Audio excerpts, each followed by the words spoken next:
దేవుని పరిశుద్ధ నామమునకు మహిమ కలుగునుగాక. మీ అందరికీ నా యొక్క హృదయపూర్వకమైన శుభాలు, వందనాలు తెలియజేస్తున్నాను. క్రీస్తునందు నా ప్రియమైనటువంటి దేవుని బిడ్డలారా, ఈరోజు దేవుని యొక్క వాక్యాన్ని మనం చదువుకుందాం. ద్వితీయోపదేశకాండం 30వ అధ్యాయం 9వ వచనాన్ని చదువుకుందాం. మరియు నీ దేవుడైన యెహోవా నీ చేతి పనులన్నిటి విషయములోను, నీ గర్భఫల విషయములోను, నీ పశువుల విషయములోను, నీ భూమి పంట విషయములోను నీకు మేలగునట్లు నిన్ను వర్ధిల్ల చేయును. మరొకసారి చదువుకుందాం. మరియు నీ దేవుడైన యెహోవా నీ చేతి పనులన్నిటి విషయములోను, నీ గర్భఫల విషయములోను, నీ పశువుల విషయములోను, నీ భూమి పంట విషయములోను నీకు మేలగునట్లు నిన్ను వర్ధిల్ల చేయును. దేవుని పరిశుద్ధమైన నామమునకు మహిమ కలుగునుగాక. మీ అందరికీ మరొకసారి నా యొక్క హృదయపూర్వకమైన శుభాలు, వందనాలు తెలియజేస్తూ ఉన్నాను.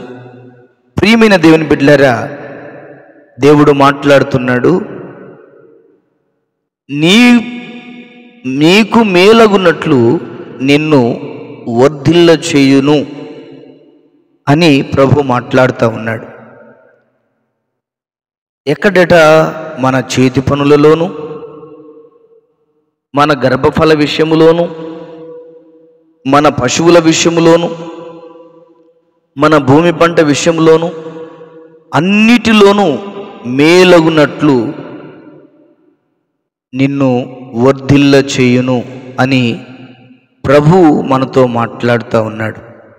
ప్రియమైన వారలారా, మన దేవుడు మనలను వర్ధిల్ల చేసే దేవుడు, మనలను ఆశీర్వదించి ఆశీర్వాదకరంగా మార్చే దేవుడు. మన జీవితాలలో ఆయన యొక్క ఘనకార్యాలు జరిగించగలిగిన దేవుడు మనం ఆరాధిస్తున్న నజరేయుడైన యేసు.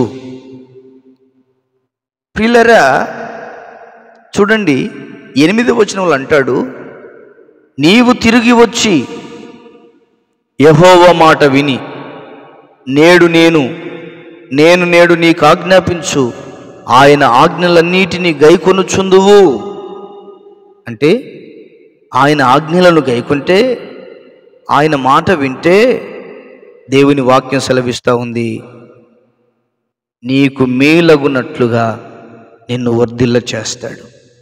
ఈరోజు అనేకుల చేతి పనులు దీవించబడట్లేదు. వారి యొక్క జీతాలు, వారి యొక్క కూలి డబ్బులు ఏమవుతున్నాయంటే చిల్లు సంచిలో వేయబడినటువంటి,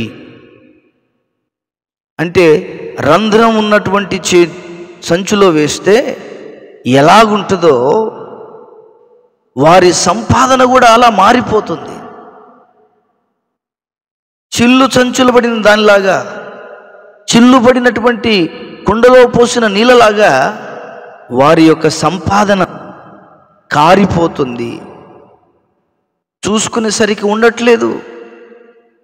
నా ప్రియదేవుని బిడ్డలారా, గర్భఫలం విషయంలో కూడా ఎంతోమంది బిడ్డలు పిల్లలు లేక, సంతానము లేక బాధపడుతూ ఉన్నారు. మన వీడియోల కింద కూడా కామెంట్స్ వస్తూ ఉంటాయి, అయ్యా మాకు గర్భఫలము లేదు, మాకు పిల్లలు లేరు, మాకు వివాహాలు జరిగి 10 సంవత్సరాలైంది, మాకు వివాహాలు జరిగి 6 సంవత్సరాలైంది, 3 సంవత్సరాలైంది అయ్యా, మాకు సంతానము లేదు, దయచేసి ప్రార్థన చేయవా అని కామెంట్స్ పెడుతున్నారు చాలామంది. ఈ రోజున అనేకుల గర్భాలు పండట్లేదు. అంత మాత్రమే కాదు, వ్యవసాయం చేసేటువంటి పశువులున్న కుటుంబాలలో కూడా ఏమైపోతున్నాయంటే రకరకాల రోగాల బారిన పడి ఆ పశువులు చనిపోతూ ఉన్నాయి. పంటలు కూడా సరిగా పండట్లేదు. భూమి నిస్సారమైపోయింది. సారముగా ఉండవలసిన భూమి నిస్సారమైపోయింది.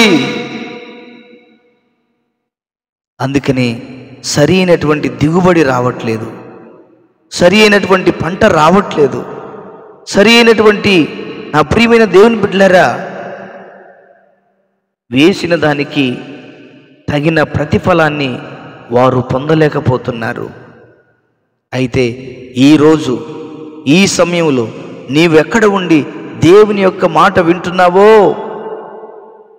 ఇదిగో ఆయన మాట నువ్వు వింటే, ఆయన నీకు ఆజ్ఞాపించిన ప్రకారం నువ్వు నడుచుకుంటే ఆయన నిన్ను వర్ధిల్ల చేస్తాడు.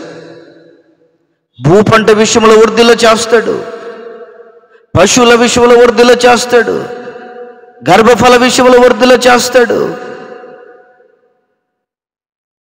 చేతి పనుల విషయంలో వర్ధిల్ల చేస్తాడు. కనుక ఏదేదో మార్గాలను వెతికేవారు మనం కాకుండా దేవుని మార్గములో తిన్నగా మనం నడిచినట్లయితే, ఆయన మార్గములో మనం జీవించినట్లయితే, ఆయన మార్గములో మనం నడిచినట్లయితే ఆయన ఖచ్చితముగా మన పట్ల, మన ఎడల మనలను ఆయన వర్ధిల్ల చేసే దేవునిగా మన మధ్యలో ఉన్నాడు. నా ప్రియమైన వారలారా, దేవుని వాక్యమును వింటున్న ప్రియమైన వారలారా, కృంగిపోకుండా, కృషించిపోకుండా, రకరకాల ఆలోచనలు పెట్టుకోకుండా, ఏమి చేయాలనో తోచని పరిస్థితిలో ఉండకుండా, ఇదిగో దేవుని సన్నిధిని వెదుకు, దేవుని పాదాల మీద పడు, దేవుణ్ణి ప్రాధేయపడు. దేవుడు నీకు సహాయము తప్పకుండా చేస్తాడు.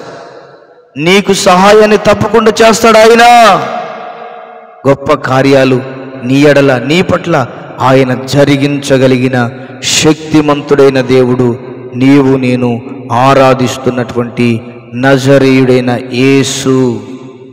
అటువంటి కృప భాగ్యమును ప్రభువు మనందరికీ అనుగ్రహించునుగాక. ప్రార్థన చేసుకుందాం. ప్రేమ కలిగిన తండ్రి, విన్న మాటలను మా వినికిడిలో దీవించండి, మా వినికిడిలో ఆశీర్వదించండి, మమ్మలను బలపరచండి, మీ శక్తి చేత నింపండి ప్రభువా. మీ నామానికి మహిమను తెచ్చుకో.